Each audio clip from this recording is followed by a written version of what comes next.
Hey, what's up guys, it's Nick2 and today I'll be showing you guys an insanely broken Pyromancer build made by SirJoseph. There will be a link to his channel in the description that my friend FullMetal was actually able to use to do Boomtown in only 2 minutes and 4 seconds. There'll also be a link to his channel in the description. He does a bunch of speedruns, and as you can see, the build just absolutely decimates everything. The damage is just incredibly strong.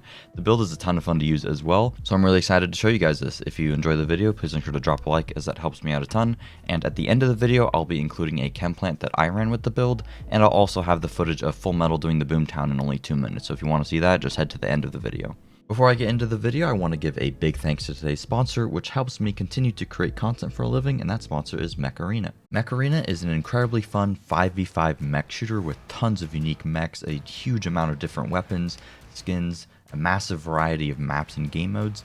The gameplay is incredibly fast-paced and very competitive, and you can play both solo or with friends. It's actually a lot more fun than I thought it would be. The gameplay is actually incredibly satisfying. Using all the mechs and their different weapons is a ton of fun. Each one feels very different from the other one, and this is personally my favorite thing with the game. They all feel really powerful, so it's just a lot of fun and very rewarding to learn how to play each of them very well.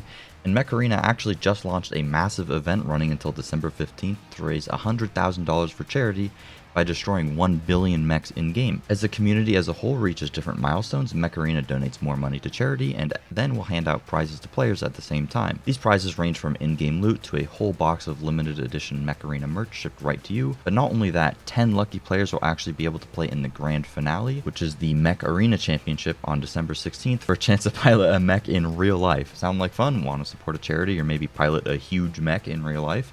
If so, make sure to install the game using my special link in the description or with the QR code that you see on screen.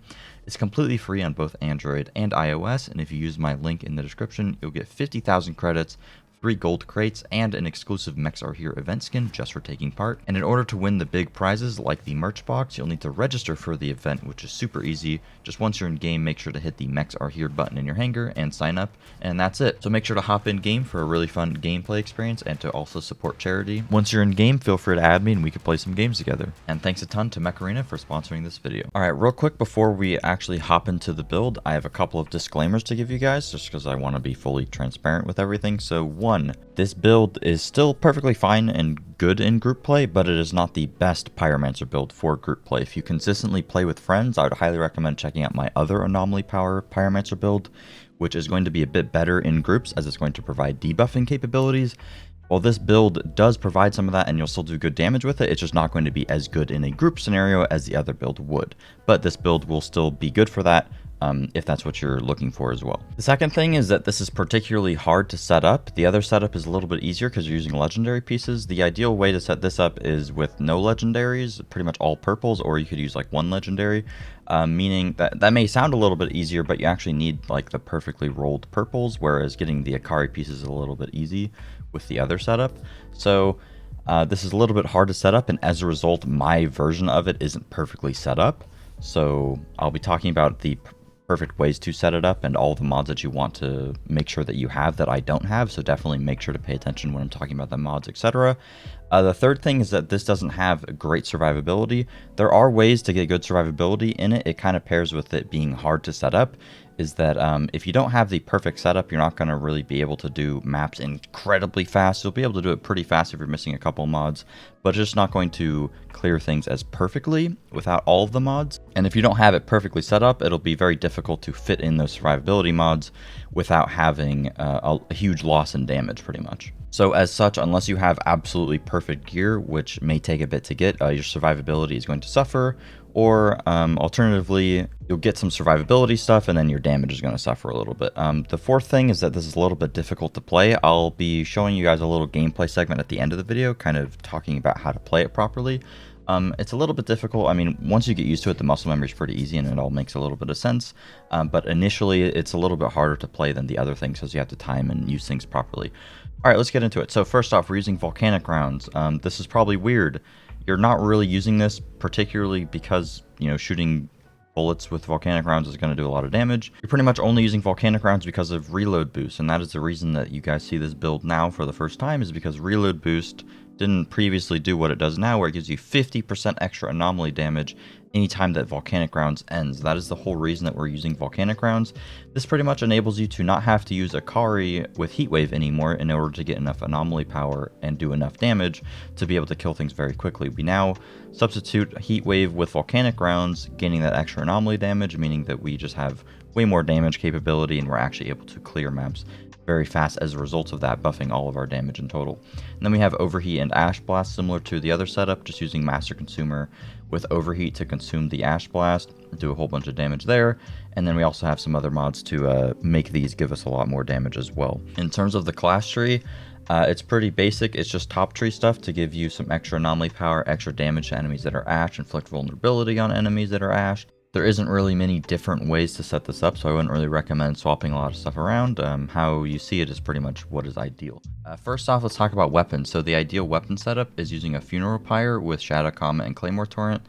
You could use this on the Damascus, however, the benefit of it being on the Funeral Pyre, or as Laserbolt says, the Pyre, the benefit of it being on the Pyre is that you shoot more pellets, meaning that it will spawn more comets as a result of it shooting more pellets when it hits multiple enemies, different enemies with those different pellets, so you can gain a lot of extra damage that way. I don't know if the same applies to Claymore Torrent, but basically if you shoot the Funeral Pyre from long range, you'll be able to, the spread is long enough to where each of the different pellets will hit the enemies at different times, and it'll be able to hit multiple enemies, therefore spawning more comets rather than just the individual comet that would spawn from shooting a Damascus. And then for our second weapon, it's actually just transmog to be a Damascus. It is a Roaring Umbra with Kinetic Stomp and Moaning Winds. You can set this up with a Guillotine using Radiation Splash and Moaning Winds instead of Kinetic Stomp. However, that makes playing the build a bit more, not just frustrating, but unnecessarily harder, and I just wouldn't recommend doing that. Also, this is what is used in the world record setup, so it's probably perfectly fine anyway, and it does a whole bunch of damage, and I'll be talking about how to play the build perfectly in a minute here. Alright, so hopping into the gear, like I mentioned before, my build is not perfectly set up. There's a few mods that I'd rather be other things. I'll make sure to mention those, but those mods that I don't currently have, the build is perfectly functional without those. It's just not like perfect. But without those mods, you don't even have to use those. If you wanted, you can substitute those mods for survivability ones. I'll talk about what I think is the ideal way to set that up and what survivability mods that you can go for. But let's just get into it. So, ideally on every single piece of gear, you want to have anomaly power and cooldown reduction. Those are the two most important things. I'd actually probably say that cooldown reduction is more important than getting anomaly power. Getting cooldown reduction is very important pretty much for all your skills so that you can use them constantly, and that's pretty much, the main way that you're actually doing damage with this build. So ideally you want anomaly power and cooldown reduction on pretty much everything, and then for the other stat, ideally you would either have status power or skill life leech. I think the best way to set this up is having two pieces with status power, because status power is going to enable Ash Blast to last a little bit longer, and also the vulnerability that you apply on enemies is going to last longer. And then the skill life leech is pretty much just so that whenever you use your skills, you do damage with your skills. Getting into the individual mods, etc., like I mentioned before, you can do this build with all purples. However, I have a few legendaries on. The reason that I have those on is just because I don't have the perfect purples. But you guys can also substitute with these legendaries until you end up getting, the perfect purple pieces. However, the Akari chest piece is actually something that you can use regardless. It pretty much rolls perfectly because it comes with Detonator, which is a mandatory mod for this build, reduces the cooldown of Overheat, which is incredibly good. And then I just rolled a Reload boost onto it, and it already comes with Anomaly Power and cooldown reduction, so Akari chest piece is very good. Like I was talking about before, Reload Boost is incredibly strong, giving us anomaly damage whenever we end the skill, which anomaly damage is going to apply to our weapon mods, our Ash Blast Overheat with Master Consume, and that's pretty much all of our damage, so it's incredibly strong, 50% extra damage almost all of the time, because Volcanic Rounds is only a 14.5 second cooldown, so we're pretty much going to have 100% uptime on that additional damage. For my helmet, I have the Cranium of a Lost Creature. People keep asking what the transmog is. It's called the Earthborn Renegade's Mask. Don't know how I got it. Okay. This is not ideal because it comes with Power Assimilation. Power Assimilation is fairly good for damage. However, I would rather have a couple other mods. I'll mention those once I'm done talking about all the mandatory ones that I have on currently. And then I have Ash Increased Range. This is absolute mandatory. Basically enables Ash Blast to cover the entire map. Already talked about the chest. For For my legs, unfortunately, I have close range damage on them, but that's okay. And also, unfortunately, they have rejuvenation. Rejuvenation isn't bad because it gives me a little bit of base anomaly power and a little bit of armor, but it's not particularly a lot of anomaly power or a lot of armor. So it's not ideal, but it's better than nothing. A different setup that you could do, which I was actually using before, was the torrential downpour legs. Yeah, it's a techno piece, but it has anomaly power cooldown reduction, and it comes with Circle of Power, which is an incredibly strong survivability mod. However, not having any sort of mod that gives you armor is a little bit rough. I would favor getting a little bit more armor first and then going for a mod that gives you resistance, but this gives you pretty much 45% resistance all the time, which is incredibly strong, and then you can roll whatever other mod you want on it. I have Phoenix Force on my legs. This is also a mandatory mod.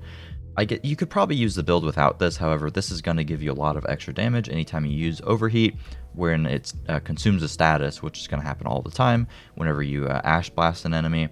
It's going to give you a whole bunch of extra anomaly power, which is just going to convert to straight up damage, which is going to help you through ad clear a ton.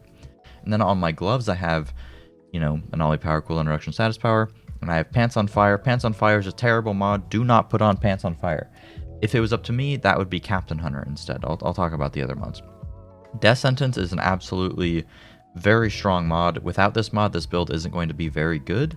It'll still be okay, but Death Sentence really makes this build that much better because it increases your anomaly damage against enemies that are affected by Ash Blast by 30%, which is pretty good for 8 seconds, so you just do 30% flat extra damage to them. So that's very strong. And then on the boots, I have the Boots of Akari, so I'm missing out on 14,000 anomaly power pretty much. However, this still has cooldown reduction, which is very important, but this also comes with Master Consumer, which is another mandatory mod. I didn't have other boots. If I did with like Ashen Boost on them, I would, but Master Consumer pretty much enables Overheat to do damage when enemies are Ash to consume that status. Without this, you're not going to be able to consume Ash on enemies. And then it also does extra damage if the enemy is also burning, which you sometimes can benefit from whenever you have your volcanic rounds up for the first few shots after the first few shots of your volcanic rounds. Then we have Ashen Boost. Ashen Boost, I'd say it's fairly mandatory. I mean, without it, you can still use the build, but it's not going to be, as great because it's just 20% flat damage. So that's very strong. In terms of the mods that I would swap, so like I mentioned earlier, Pants on Fire is horrible. Rejuvenation not ideal, and Power Assimilation not great. What I would have in place of those would be Captain Hunter would be really good. Bullet Kindling is okay, but I would actually prefer to have a survivability mod instead of Bullet Kindling. And then Empowerment, which is an Ash Blast mod that enables Ash Blast to just do a little bit of flat damage. In my perfect world, I would have on Captain Hunter, and I would have on Empowerment, and then I would put on Blacksmith. Blacksmith gives you armor when you consume a status with your Overheat, which is really good, and that'll pretty much max out your armor all of the time. However, if I was you and I wanted to be very survivable, I would put on the Techno Pants with Circle of Power, and then I'd also put on Blacksmith instead of Empowerment, and I would keep on Captain Hunter. Or you could swap out Captain Hunter and use Empowerment instead. Up to you. Captain Hunter is pretty much just for elites, but you do a lot of damage to elites surprisingly with this build, and sometimes your ad clear can actually be the problem if you don't have a lot of damage. That's how I'd get survivability into the build. So yeah, that's pretty much all I have to talk about when it comes to the build. Now let's talk about gameplay and how you want to play with it properly. So I obviously did get gameplay myself doing a Chem Plant, which you're free to watch, but I just figured showing you guys a representation of it being perfectly done would be good, and this is from the Boomtown run. This is just him fighting the boss. I'm going to show you guys exactly the sequence in which you want to do things. So first, you want to pop your volcanic rounds, and then you want to shoot whatever your main target is with your gun. This is going to apply burn to them. If you're using bullet kindling or whatever else, this is also going to enable your Overheat to consume both Ash and burn, because you're going to apply burn with your volcanic rounds. And then you're going to shoot basically to just get a Shadow Comet off, and to apply the burn, and to get a Claymore Torrent off. And then you are immediately going to weapon swap. And then right as you weapon swap, the reason that you weapon swap is to cancel your volcanic round so that you benefit from the additional anomaly damage. Then you're going to Ash Blast right as you're weapon swapping, and then immediately afterward you're going to Overheat, and then just pretty much you just cycle between your weapons, making them do a little bit of damage. And then you kind of just run around shooting your gun for a little bit using your weapon mods. You're waiting for your next Ash Blast to come off cooldown. Your Ash Blast is ready. You pop your Ash Blast, and then you pop your overheat after a little bit. As you can see right here, he waits a second after using the Ash Blast, because whenever you Ash Blast, it takes a second to cover the entire map, and then you want to overheat. You don't want to just immediately pop your overheat afterward. And then it's just, you know, rinse and repeat. So I'll just show you guys one more time, just so you know exactly how to do it. So you want to use your volcanic rounds, shoot the main boss. You don't even have to shoot. You could instantly weapon swap if you want. Weapon swap, Ash Blast instantly into an overheat, and then you kind of just use your weapon mods for damage. And then once your Ash Blast comes off cooldown, use your Ash Blast, and then wait a couple seconds for it to cover the whole map, and then overheat. And then right when volcanic rounds is up again, you do the exact same thing.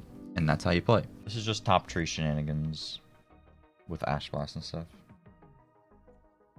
If you're new to Pyro, I would still play the other build. This is certainly a lot to set up, and you kind of have to play properly. And I think if I had it perfectly set up and then with like 2 survivability mods on, it would be fine. There's no point in me even trying to shoot those guys.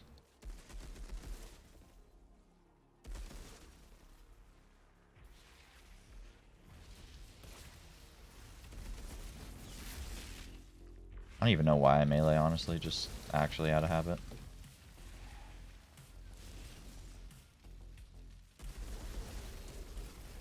That's pretty good. What are those pants? I'm using Technomancer pants, dude. I'm literally using Technomancer pants, dude. Don't talk about it, man. We don't talk about that around here. I know that it's cursed. Just gonna wait for our Ash Blast. Bully this guy a little bit.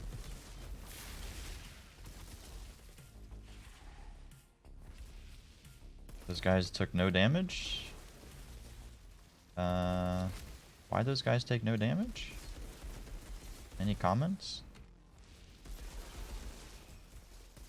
What did I do wrong there? Oh no, I'm dead, I'm dead. Oh. Oh. I didn't mean it.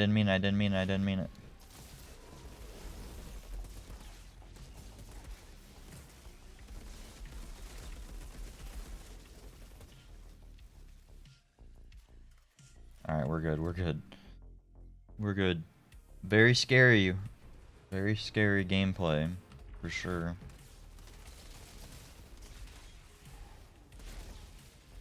This part is the scariest.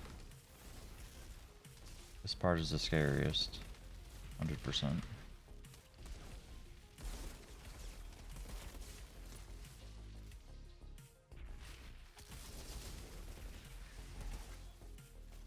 What did I mess up? I messed something up there. I don't know. Something got messed up, but it ended up working out alright. Everything's dead? Oh, I did that room so fast. Wait, what? I like unintentionally timed that correctly. That was crazy. The first part could be faster with, you know, the build being perfect, but I'm not mad. I'm not mad about that. Other weapon mod, Claymore Torrent. Claymore Torrents, and then we have Kinetic Stomp and Moaning Winds on this gun. We do a little bit of that action. I probably could have killed those guys faster. I just wanted to be safe there. Wanted to be safe.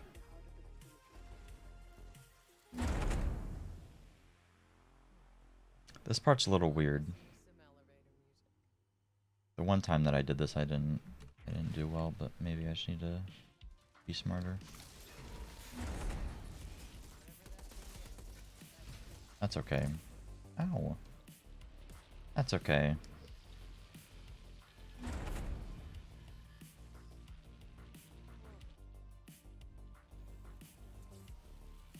The damage that your weapon mods do is actually insane. Claymore Torrent does so much damage. The Volcanic Rounds are just for the damage buff? Yes, yes. Pretty much. And to apply burn. But it's mainly for reload boost, yeah.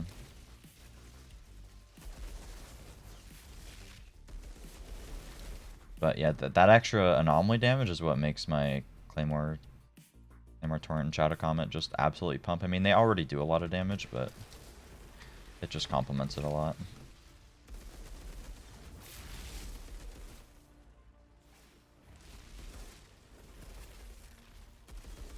What is this guy? Wait, this guy's trolling. What is that, Alpha? The weapon mods feel like pre-Fortress nerf? Dude, they do so much damage. I'm kind of dumb. I'm actually kind of dumb. I could have done that better.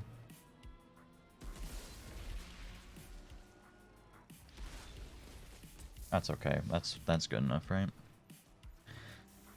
That is good enough. So look, on this Broodmother here, you can see that the weapon mods are just what does all the damage pretty much. Overheat isn't really going to do much. I mean, they kind of are stronger. Because you have more of them, right?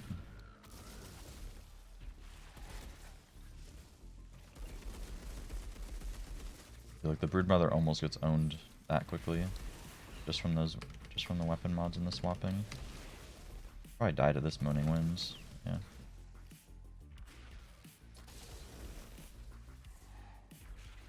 And we press the button and it should complete, right? Hey, 524. That's not bad considering that I'm not playing perfectly and the build isn't perfect.